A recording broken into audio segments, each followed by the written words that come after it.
Halo, halo, halo. Di hari Minggu ini, selamat datang kembali di channel United Identity, channelnya fans Manchester United yang selalu berpikir logis dan sistematis. Apa gak miring mic gue? Oke, di weekend ya nggak ada berita-berita yang belum ada ya berita yang menggemparkan. Kita masih menunggu Bryan Mbeumo yang kabarnya udah masuk kemarin ya, gua kabarkan penawaran kedua dengan total tuh sekitar 63 juta pound plus plus lah. Jadi bener-bener Brentford nih menginginkan ya, kalau lo bisa beli Matheus Cunha 62,5, masa lo nggak bisa bayar Bryan Mbeumo sama gitu. Ya, udah banyak yang marah-marah ya di komen-komen gue juga, dan di beberapa fanbase teman-teman juga. Kelampe lama banget sih, kenapa lama banget sih. Kabarnya katanya Amorim pun sudah mulai komplain ya ke manajemen karena pre-season harusnya sih 2 minggu lagi ya, seminggu 2 minggu lagi udah mulai. 1 Juli mereka udah mulai akan meeting rapat, terus mulai datang pemain-pemain pre-season. Kok pemain yang baru dibeli baru cuman satu, harusnya sih minimal 2 kan yang gue bilang. Setelah itu kita akan menjual pemain yang sudah santer dikabarkan ya, 4 orang inilah: Anthony, Sancho, Garnacho, dan Rashford. Dan 4 orang ini yang akan gue bahas, jalan ceritanya beda-beda nih ya. Jadi kalau dalam film tuh kayak film Quentin Tarantino tuh, plot ceritanya beda-beda, ada yang ke situ, ada yang ke sana, ada 4 karakter gitu kan. Atau kalau mau dibikin serial film Netflix gitu, nih udah ada 4 episode nih, 4 tokoh, 4 episode yang perjalanan hidupnya kayaknya beda-beda itu. Jadi pertama untuk Anthony, kabarnya kemarin kan gue udah bilang dia rela menurunkan gajinya 30%, 30%. Gaji dia kan sekitar 180 ya kalau nggak salah. Dan Real Betis masih mencoba untuk pinjam. Ada yang lucunya, kabarnya katanya gini, Real Betis menginginkan kepemilikan bersama, co-ownership. Mana ada bisa kepemilikan bersama 2 klub? Kalau kepemilikan bersama dengan sponsor bisa. Kayak dulu lo masih inget zaman Carlos Tevez tuh, nah itu kepemilikan bersama tuh Manchester United dengan sponsor. Kalau kepemilikan bersama 2 klub, gimana yang ngatur pembagian tugas dan haknya ya? Apa boleh gitu? Kalau di Liga boleh nih main di Betis, tapi kalau di Piala FA mainnya di Manchester United gitu Anthony gitu. Emang bisa? Ya nggak bisa lah, jangan bikin ide gila deh yang aneh-aneh gitu.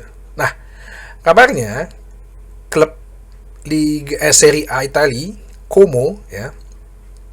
Jadi Como ini klub yang dimiliki oleh pengusaha Indonesia ya, yang punya Jarum Hartono bersaudara, yang merupakan ya selama ini dia menjadi orang terkaya di Indonesia sih. Cuman dalam setahun belakangan ini kesusul ya sama salah satu yang punya petrokemikal ya. Jadi bisnis petrokemikal tuh bikin orang jadi kaya tuh. Contohnya ya Sir Jim Ratcliffe ya kan. Dan Como ini presiden klubnya kan juga orang Indonesia kan, Mirwan. Dia suka main Championship Manager, Football Manager juga tuh dia tuh. Nah, Como Football Club ini kabarnya ada berita mau membeli Anthony dengan harga 40 juta euro ya. 40 juta euro tuh mungkin sekitar 35 juta pound. Manchester United sendiri sih waktu itu terakhir pasang harga ya, waktu Real Betis berusaha untuk mau beli, dia bilang, Manchester United bilang ya udah deh 32,5 deh. 32,5 juta pound ambil. Padahal kita beli kan hampir 80 juta pound ya. Masuk akal menurut gua ya, dia diambil ke Serie A. Lebih berjalan lambat kan gue bilang ya, taktikal. Gue yakin dia bisa kok, dia ex Ajax, nah dia pasti mainnya taktikal banget. Terus berkaca pada kemarin waktu Real Betis lawan Fiorentina, itu Anthony cukup merepotkan Fiorentina sih gitu. Ibaratnya untuk menghadapi skema permainan tim-tim Itali, Anthony kayaknya bisa ngadepin, bisa mengatasin gitu ya. Dan Como ini kan punya, yang dilatih Cesc Fabregas ini kan punya tujuan dia untuk setidaknya musim depan bisa masuk ke zona untuk kompetisi di Eropa ya, nggak tahu Conference League, nggak tahu Europa League. Ya kalau Champions League sih ya hebat banget sih. Ya mana tahu, ya kita nggak tahu juga ya. Nah jadi menurut gua pembelian Anthony ini bagus. Anthony itu bukan pemain jelek kok, bukan pemain jelek ya. Mungkin culture-nya dia nggak cocok main di Liga Inggris, plus dia juga adalah masalah pribadi. Terus Ten Hag juga nggak ada. Jadi menurut gua nih cocok, dan gua appreciate itu buat Anthony. Kalaupun dia nanti pindah gitu ya dengan baik-baik, dapat ada berharga juga lah, masih dihargain lah. Terus dia mau rela nurunin gajinya gitu 30% kan berarti sekitar, ya dia gajinya jadi bisa sekitar 100 ribuan lah, 100 ribu, 120 ribu masih oke lah sama tim Italia sih masih bisa. Ya gue sih angkat topi, dan gue selalu akan berharap dia sukses gitu, karena mentalnya dia bagus, nggak perlu curhat-curhat di sosial media, nggak perlu ngambek, nggak perlu sok-sokan bikin wawancara keluar, terima dipinjemin keluar, gue main bagus ya oke, gue balik lagi ya, kalau nggak diterima juga ya udah, gue dijual, gue rela potong gaji. Sadar diri gitu loh, ilmu sadar diri ya, nggak gampang loh untuk menemukan orang yang seperti itu gitu. Dan gue kalau emang ini terjadi transfer ini ya, gue sih mendoakan banget dia untuk sukses. Tokoh kedua yaitu Alejandro Garnacho. Jadi Alejandro Garnacho ini ya ibaratkan kemarin waktu pas abis Europa League final kan, tanda kutip ya, disumpahin gitu sama Amorim kan, kabar beritanya ya, lo keluar, lo berdoa aja deh ada klub baru yang pengen ngambil lo ya kan, karena laga abangnya kan kayaknya sengak banget gitu. Wah dia main full terus, giliran final cuma main 15 menit. What is the point itu? Apa tujuan lo ngomong gitu. Jadi nah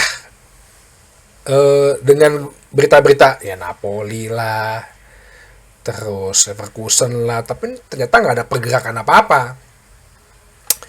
Terakhir berita, Garnacho ini katanya ingin stay di Manchester United dan ingin menunjukkan kepada Ruben Amorim bahwa perkiraan atau pandangan terhadap dia adalah salah. Nah, itu adalah ilmu orang udah kepepet ya, ilmu orang udah kepepet karena nggak ada yang beli ya kan, daripada lo nanti latihan di umur 19 atau disuruh latihan di akademi, ujung-ujungnya kursi lo buat masuk timnas Argentina yang dimana besok tahun depan itu adalah Piala Dunia 1 tahun lagi. Nah silakan lo merengek-rengek, nangis-nangis minta main deh ya, tapi pembuktiannya ada di lapangan ya, pembuktiannya ada di lapangan.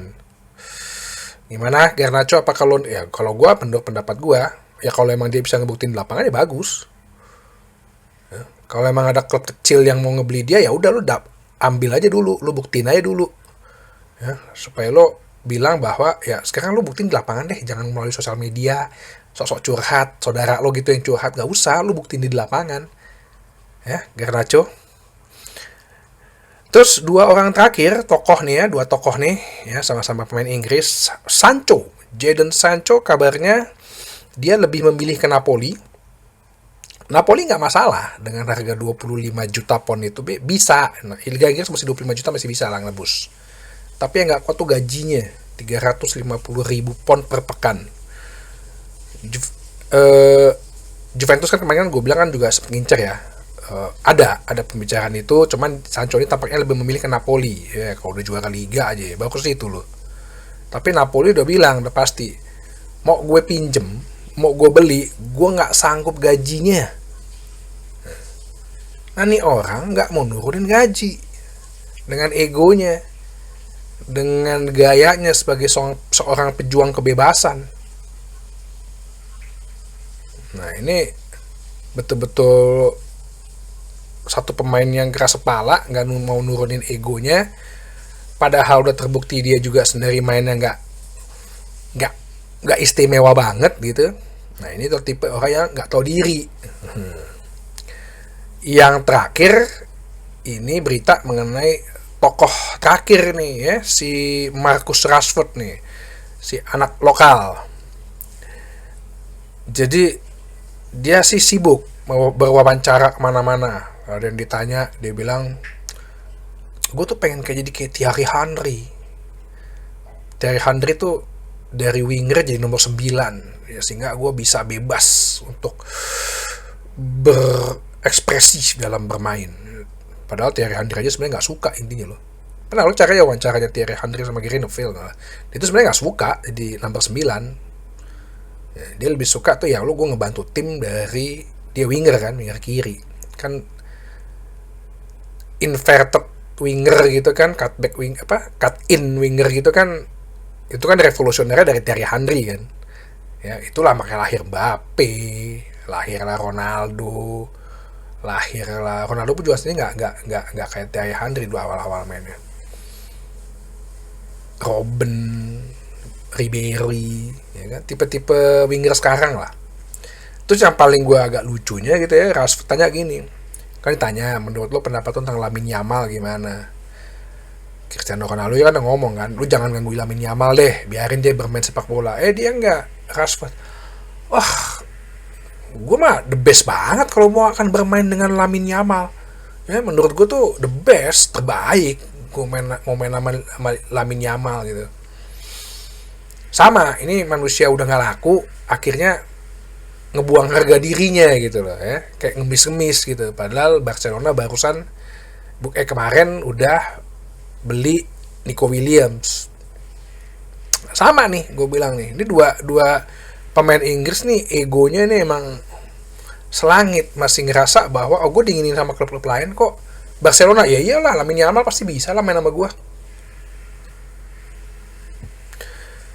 Orang lihat kali Rashford lo main kayak gimana, sikap lo, attitude lo ya, perilaku lo di luar lapangan, behavior lo tuh ya, orang juga tahu.